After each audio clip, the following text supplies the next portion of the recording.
Bhagavate Vasudevaya. Om Namo Bhagavate Vasudevaya.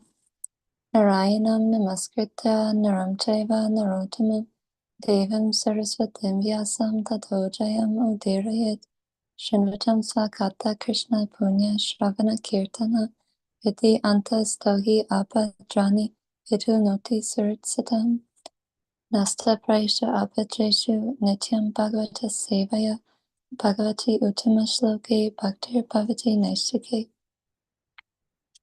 Reading Srimad Bhagavatam, Canto 22,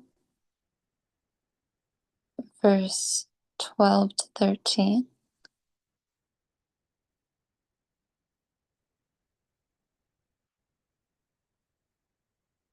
Just a moment, I need to pull up the verse again. You can see on the screen, Mata, if you are coming. Okay, thank you. Text 12. Swagatam vo dvija shrestha yad ratani mumuk shavaha charanti shadaya dera bala eva brahantija. Translation and purport by Srila Prabhupada. Srila Prabhupada Ki Jai. Maharaj Prithu offered his welcome to the four Kumaras, addressing them as the best of the Brahmanas. He welcomed them, saying, "From the beginning of your birth, you strictly observed the vows of celibacy, and although you are experienced in the path of liberation, you are keeping yourselves just like small children." Purport. The specific importance of the Kumaras is that they were brahmacharis, living the life of celibacy from birth. They kept themselves as small children, about 4 or 5 years old, because by growing into youth one's senses sometimes become disturbed, and celibacy becomes difficult. The Kumaras therefore purposefully remained children, because in a children's life the senses are never disturbed by sex. This is the significance of the life of the Kumaras, and as Maharaj Prithu addressed them as the best of the Brahmanas, not only were the Kumaras born of the best Brahmana, Lord Brahma, but they are addressed herein as Drija Shrestha, the best of the Brahmanas, on account of their being Vaishnavas also. As we have already explained, they have their Sampradaya, disciplic succession, and even to date the Sampradaya is being maintained and is known as the Nimbarka Sampradaya. Out of the 4 Sampradayas of the Vaishnavacharyas, the Nimbarka Sampradaya is one. Maharaj Prithu specifically appreciated the position of the Kumaras because they maintained the Brahmacharya vow from the very beginning of their birth. Maharaj Prithu, however, expressed his great appreciation of Vaishnavism by addressing the Kumaras as Vaishnava Shrestha. In other words, everyone should offer respect to a Vaishnava without considering the source of birth. Vaishnava Jati Buddhi. No one should consider a Vaishnava in terms of birth. The Vaishnava is always the best of the Brahmanas, and as such one should offer all respects to a Vaishnava, not only as a Brahmana, but as the best of the Brahmanas. Text 13. Kachinaha kushalamnata indriya artha vedinam vyasan avapa etasmin patitanam svakarma bihi. Translation and purport by Srila Prabhupada Ki Jai. Prithu Maharaj inquired from the sages about persons entangled in this dangerous material existence because of their previous actions.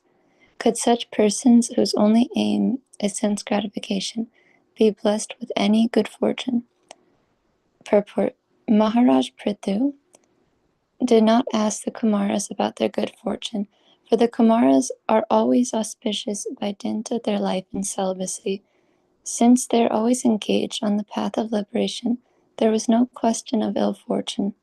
In other words, Brahmanas and Vaishnavas who are strictly following the path of spiritual advancement are always fortunate. The question was asked by Prithvi Maharaj for his own sake, since he was in the position of a grihasta and in charge of the royal authority. Kings are not only grihastas who are generally absorbed in sense gratification, but are sometimes employed to kill animals in hunting because they have to practice the killing art. Otherwise, it would be very difficult for them to fight their enemies. Such things are not auspicious. 4 kinds of sinful activities associating with women for illicit sex, eating meat, intoxication, and gambling are allowed for the kshatriyas. For political reasons, sometimes they have to take to these sinful activities. Kshatriyas do not refrain from gambling. One vivid example is the Pandavas. When the Pandavas were challenged by the opposite party, Duryodhana, to gamble and risk their kingdom, they could not refrain, and by that gambling they lost their kingdom, and their wife was insulted. Similarly, the Kshatriyas cannot refrain from fighting if challenged by the opposite party. Therefore, Prithvi Maharaj, taking consideration of all these facts, inquired whether there is any auspicious path. Grihastha life is inauspicious because Grihastha means consciousness for sense gratification. And as soon as there is sense gratification, one's position is always full of dangers. This material world is said to be padam padam vad vipadam na tesham, dangerous in every step. Bhagavatam 10:14-58.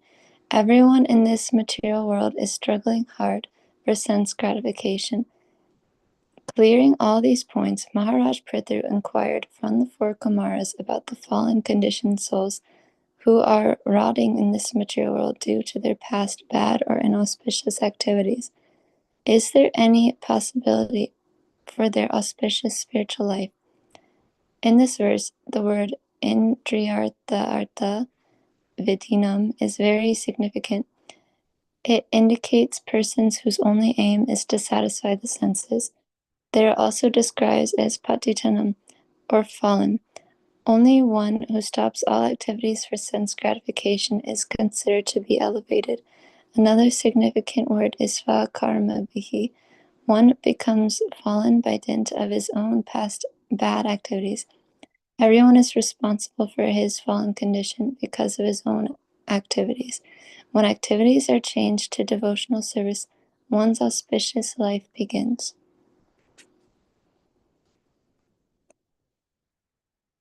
Namo Om Vishnu Padaya Krishna Prastaya Bhutale Srimate Bhaktivedanta Swaminiti Namine Namaste Saraswati Deve Gauravani Pracharini Nirvishesha Srinivadi Paschatade Satarine Jaya Shri Krishna Chaitanya Prabhu Nityananda Shri Advaita Gadadhara Shri Vasadi Gaura Bhaktavinda Hare Krishna Krishna Krishna Hare Hare Hare Rama, Rama Rama, Hare Hare. I like to seek blessings from all the assembled Vaishnavas, and thank you for giving me an opportunity to purify myself. Please forgive me for any shortcomings. So I have taken some notes from senior Vaishnavas from ISKCON Melbourne and from Jai Nitya Prabhu and Baba Bhakti Mataji. So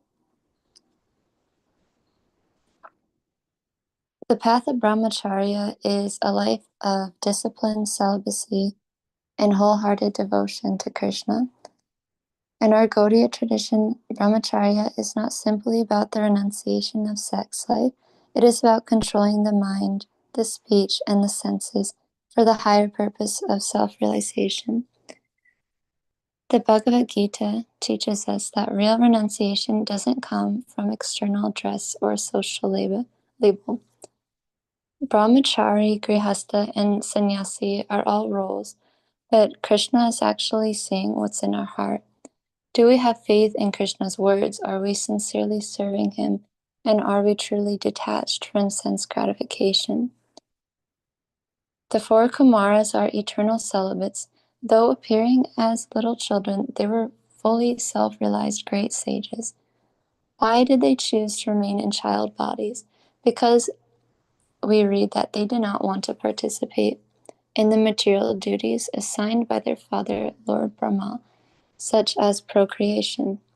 The four Kumaras and their father, Lord Brahma, are the head of 2 out of 4 of our Vaishnava Sampradayas, the Nimbarka Sampradaya and the Argodia Sampradaya.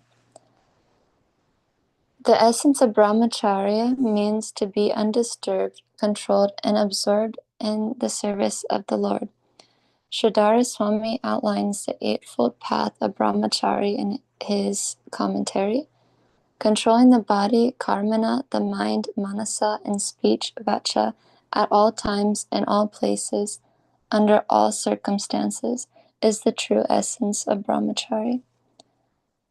Srila Prabhupada said that Gurukul and brahmachari system is the future of ISKCON. Starting at age 6, young boys should simply learn to live simply, study Shastra, rise early for Mangal Arti, and serve the Guru. Srila Prabhupada says this is real education, and that our ISKCON movement has been founded for character building and not just for information. Just being celibate, although, does not mean that one is liberated. As many externally renounced people have fallen due to internal attachments. Even if we try to escape the society's sexual propaganda, one can still become infatuated anywhere they are. Even if one closes their eyes, past experiences still come up. Renunciation must be from the heart. A householder who does not see his wife as an object of enjoyment, but as a partner in service, is as good as a brahmachari. We can see the example of Bhakti Vinod Thakur, who had more than 10 children. He worked as a magistrate, but he would go to bed early at around 8 p.m. and would wake up around midnight to write his devotional books and perform his spiritual practices. And in this way, Bhakti Vinod Thakur wrote hundreds of books. He prayed sincerely for a child who would serve Krishna. And as a result, he had Srila Bhaktisiddhanta Saraswati Thakur, and who later empowered Srila Prabhupada. Srila Prabhupada emphasized sincerity over status. He said initiation is a formality. What really matters is, are we serving our Guru? Are we sacrificing our comforts for Krishna? If we're serious and humble, Krishna will protect us, whether we're brahmachari, grihastha, or sannyasi. The real brahmachari is one who, even surrounded by attractive objects, keeps his mind fixed on Krishna. And the real Vaishnava, as described in the Chaitanya Charitamrita, shows qualities like humility, compassion, and full surrender, regardless of ashram. Spiritual life means no sense gratification. Bhagavad Gita 18.2 says, true sannyasa is giving up acts based on material desire.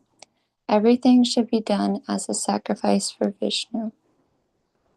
It is our faith, sincerity, and surrender to Guru and Krishna that determine our advancement. Children believe their mothers without a doubt. And similarly, the Vedas are our mother, and they come from Krishna. We must believe in Krishna, who is Achyuta. He never makes a mistake. If we simply follow Srila Prabhupada strictly, with conviction and faith, then whoever we are, we can become a first-class Vaishnava.